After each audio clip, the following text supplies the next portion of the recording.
CPI రాష్ట్ర కార్యదర్శి రామకృష్ణ గారు ఇప్పుడు మనతో పాటు ఉన్నారండి. స్టీల్ ప్లాంట్ విషయం మీద వాళ్ళ పార్టీ స్టాండ్ ఏంటి అంటే మొన్న జరిగిన పరిణామాల మీద ఆయన ఏమనుకుంటున్నారో తెలుసుకునే ప్రయత్నం చేద్దామండి. సార్ నమస్తే అండి. సార్ నిన్న యాక్చువల్గా కుమారస్వామి గారు వచ్చారు. యాక్చువల్గా స్టీల్ ప్లాంట్ ప్రైవేటైజ్ అయితే మేము చెయ్యము, ఎన్డీఏ గవర్నమెంట్ అనేది దానికి చాలా సపోర్టివ్గా ఉంది, స్టీల్ ప్లాంట్ని ప్రైవేటైజ్ చేయకుండా కొనసాగిస్తాము, రకరకాలుగా ఇప్పుడు 11,500 crores అనేది ప్రకటించారు ఒక ప్యాకేజ్. సో దాని మీద మీ స్టాండ్ ఏంటండి? అంటే వాళ్ళు ఇందాక రాజా గారి ఇంటర్వ్యూలో ఆయన ఏమన్నారంటే వాళ్ళు భయపడుతూ ఉన్నారు, ప్రైవేటైజేషన్ వైపే చూపుతుంది ఎన్డీఏ గవర్నమెంట్ అన్నట్టు అన్నారు. ఏంటి సార్ అసలు మీరేమనుకుంటున్నారు? అంటే పర్సనల్గా మీరేమనుకుంటున్నారు? పార్టీ స్టాండ్ ఏంటి? ఇప్పుడు స్టీల్ ప్లాంట్ అనేది మన రాష్ట్రంలో ముఖ్యంగా తెలుగు ప్రజలందరూ కూడా ఉమ్మడి ఆంధ్రప్రదేశ్ రాష్ట్రంలో పోరాడి సాధించుకున్న పరిశ్రమ. అది దాదాపు రెండు దశాబ్దాల పోరాటం జరిగింది. ఆ పోరాటం అంతిమ దశలో దాదాపు 32 మంది అందులో ప్రాణాలు అర్పించారు. ప్రత్యేకించి విద్యార్థులు, యువకులు ప్రాణాలు పోగొట్టుకున్నారు. ఆ తర్వాత కేంద్ర ప్రభుత్వం దిగి వచ్చి దాన్ని స్థాపించడం జరిగింది. మరి అనేక ఒడిదుడుకులు వచ్చినాయి, కొన్ని సందర్భాల్లో నష్టాలు వచ్చినాయి, కొన్ని సందర్భాల్లో ఇబ్బందులు వచ్చినాయి, కార్మిక సంఘాల సమ్మెలు పోయినాయి, ఇవన్నీ కూడా జరిగినాయి. కానీ ప్రైవేటైజేషన్ అనేది అజెండా మీదకి ఎప్పుడు వచ్చిందంటే కేంద్రంలో నరేంద్ర మోడీ ప్రభుత్వం ఏర్పడిన తర్వాత మాత్రమే. అది ఎన్డీఏ అజెండాలో ఉంది కాబట్టి దాన్ని ముందుకు తెచ్చారు. కాబట్టి ఏమంటే ఇవాళ ప్రైవేటైజేషన్ అనే అంశాన్ని ఎవరో లేవనెత్తున్నారు, ఎవరో మాట్లాడుతున్నారు కదా, దాన్ని అసలు అజెండా ముందుకు తెచ్చిందే ఎన్డీఏ ప్రభుత్వం. ఆ ప్రభుత్వం కేంద్రంలో కొనసాగుతూ ఉంది. ఇవాళ రాష్ట్రంలో కూడా ఎన్డీఏ ప్రభుత్వమే ఉంది. కాబట్టి గతంలో జగన్మోహన్ రెడ్డి ముఖ్యమంత్రిగా ఉన్నప్పుడు కూడా కేంద్ర ప్రభుత్వము పావులు కదిపింది దాన్ని ప్రైవేటైజ్ చేయడానికి. కానీ ఇక్కడున్న కార్మిక సంఘాలు, అదేవిధంగా రాష్ట్ర ప్రజలు, రాష్ట్రంలో ఉన్న యూనియన్స్, అదేవిధంగా ప్రతిపక్ష పార్టీలు పెద్ద ఎత్తున పోరాటం చేసిన ఫలితంగా, ప్రత్యేకించి వామపక్షాలు కీలక పాత్ర పోషించిన ఫలితంగానే అది ఆగిపోయింది. ఇవాళ కుమారస్వామి గారు వచ్చి ఏం చెప్తున్నారు? మీకేమి ఇబ్బంది ఉండదు అని చెప్తున్నారు. మేము కూడా ఇబ్బంది ఉండకూడదనే అడుగుతున్నాం. అక్కడున్న కార్మిక సంఘాలు కూడా కోరుతున్నది అదే. దీనికి శాశ్వత పరిష్కారం చూపండి అని అడుగుతూ ఉన్నారు. వారు శాశ్వత పరిష్కారం చూపకుండా తాత్కాలిక ఉపశమనం చర్యల ద్వారా మేము ప్యాకేజ్ ఇచ్చాం కాబట్టి మీరు ఇబ్బంది లేదంటే ప్యాకేజ్ ఇచ్చారు, అది అప్పులు కట్టడానికి డబ్బులన్నీ అయిపోయిన తర్వాత మీరు ఏం చేస్తారు? ఆల్రెడీ మీరు మొన్ననే డ్రైవర్స్ని కొంతమంది పంపించారు, చాలామందిని వీఆర్ఎస్లో పంపుతూ ఉన్నారు. అంతేకాకుండా గత 4 మాసాలుగా సక్రమంగా వాళ్ళకి జీతాలు ఇవ్వడం లేదు. కాబట్టి ఇవన్నీ కూడా వాళ్ళ మైండ్స్లో ఉన్నాయి. కాబట్టి ఏమంటే శాశ్వత పరిష్కారం చేయాలంటే ఒకటి నెంబర్ 1 దానికి క్యాప్టివ్ మైన్స్ ఇవ్వండి, లేదా మీరు సెయిల్లో విలీనం చేయండి. సెయిల్లో విలీనం చేస్తే సెయిల్ ఒక పెద్ద సంస్థ కాబట్టి దానికి దేశమంతటా ఉన్నాయి కాబట్టి సహజంగా దాంతోపాటు ఇది కూడా నడుస్తుంది అనేది కార్మిక సంఘాల యొక్క ఆశ. సార్ సెయిల్లో విలీనం చేయడానికి ఏమైనా అడ్డంకులు ఏమైనా ఉన్నాయా సార్?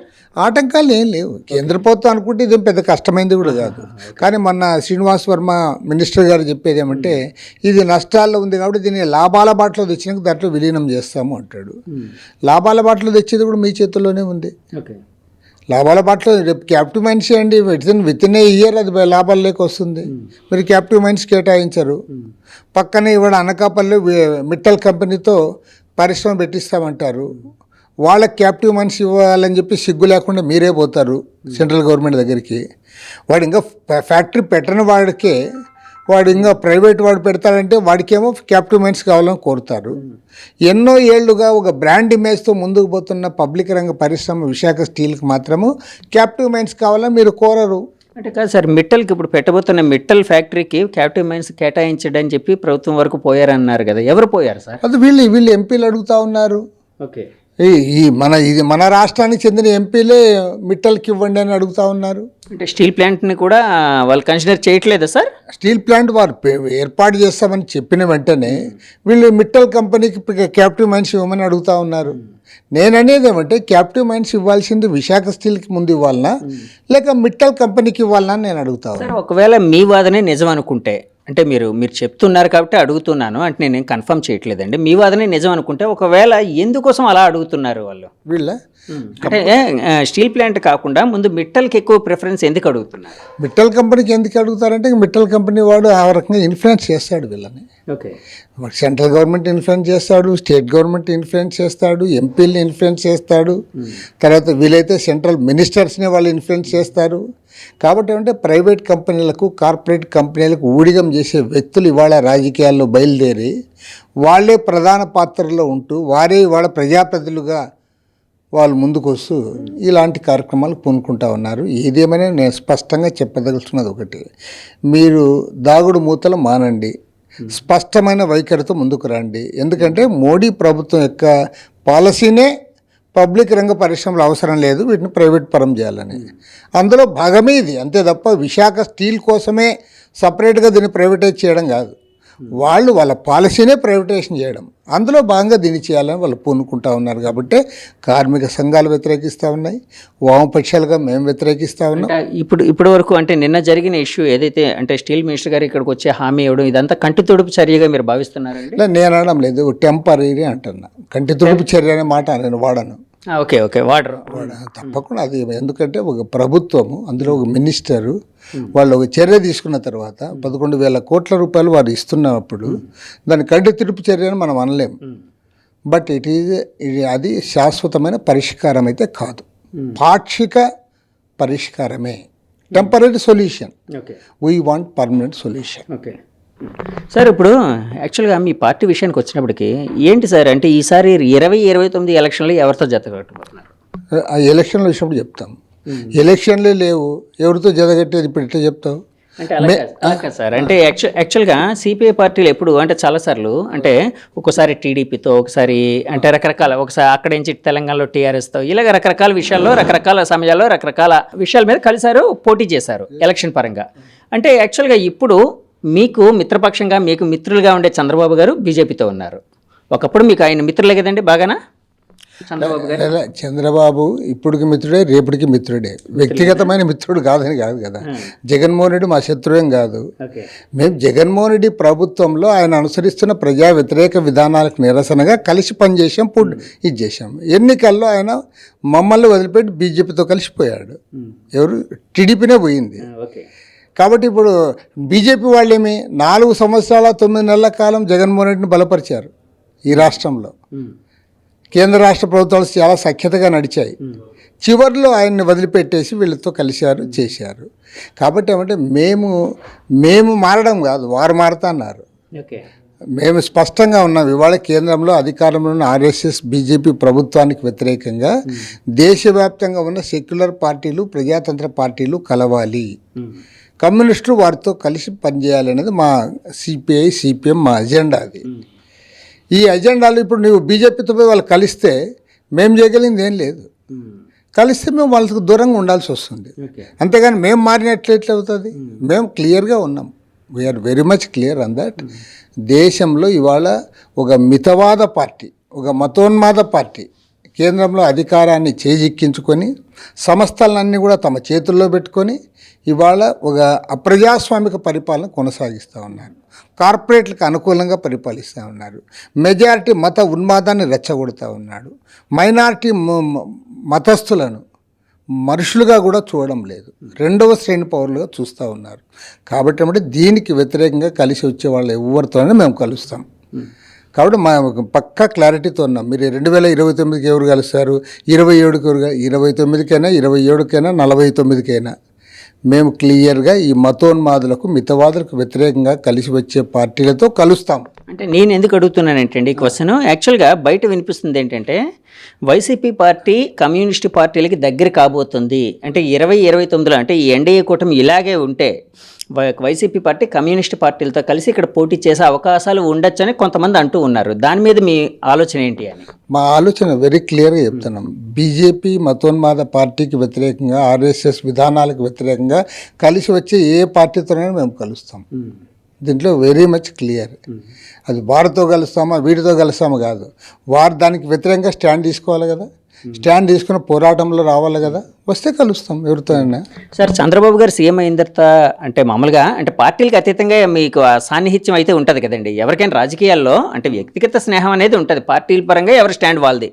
అంటే మీకు ఆయనతో చాలా సాన్నిహిత్యం ఉండేది, ఎందుకంటే గత 30-40 ఏళ్ళుగా రకరకాల విధానాల్లో పనిచేశారు వాళ్ళతో. టీడీపీతో కూడా మీ మైత్రి బంధం సాగింది.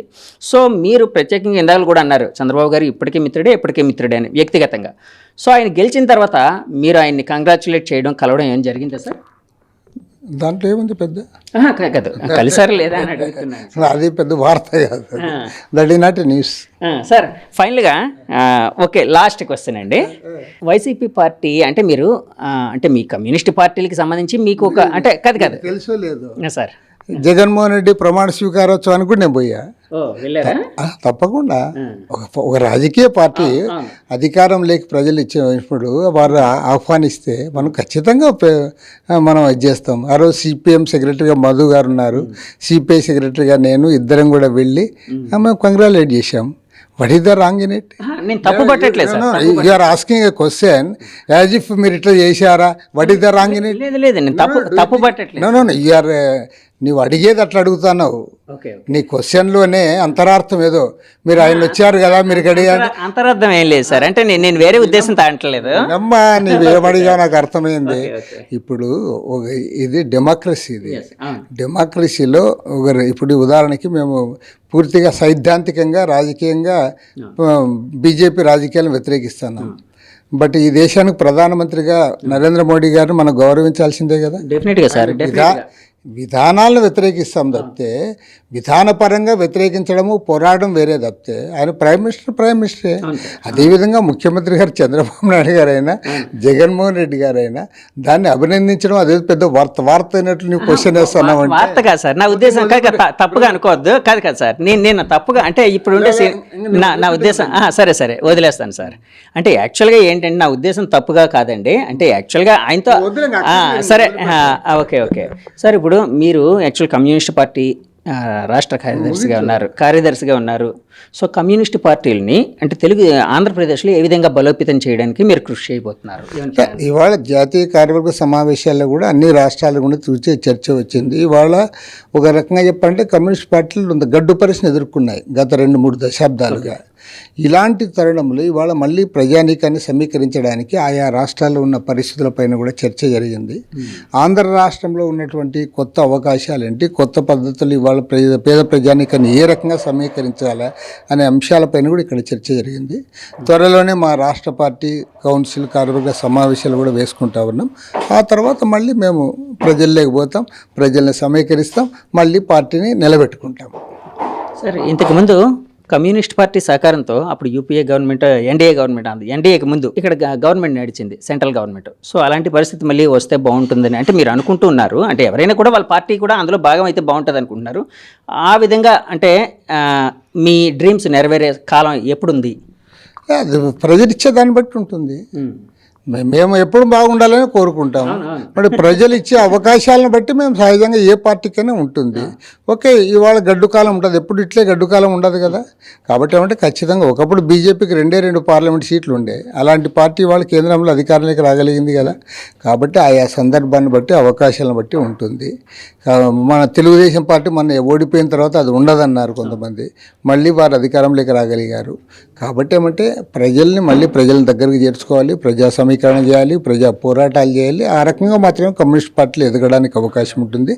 ఆ రకంగా ముందుకు పోతామని మనవి చేస్తాం. Thank you sir, thank you very much అండి.